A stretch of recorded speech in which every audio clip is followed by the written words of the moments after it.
آپ نے جو مضمون یاد کیا تھا، اگر یاد کیا تھا جناب ایک یادگار کرکٹ کوئی میچ یاد کیا تو اس نے کہا جی آپ بتائیں جی کرکٹ میچ کا، تو آپ نے بتانا کہ جی فلاں جگہ پر میں کرکٹ میچ دیکھنے گیا، جب میں میدان میں پہنچا تو ہر جگہ پر لوگ پہنچ چکے تھے اور وہ بڑا شور مچا رہے تھے، میں اس میچ سے بڑا محظوظ ہوا۔ تو یہ بیسیکلی میں کا قصہ ہے کہ اس چیز کو پرسنل سٹیٹمنٹ ہے نا، تو آپ نے اپنی آبزرویشن بتانی ہے۔ کہ اگر وہ کہتا ہے کہ جناب جاب اور بزنس کیا چیز ضروری ہے،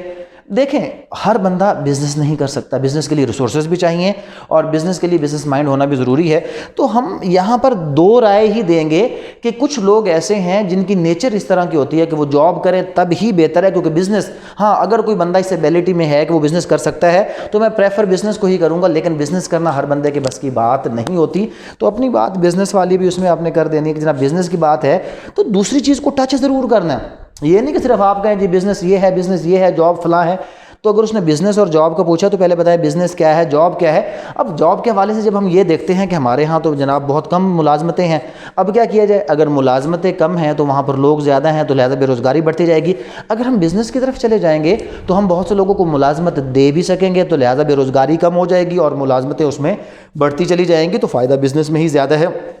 تو یہاں پر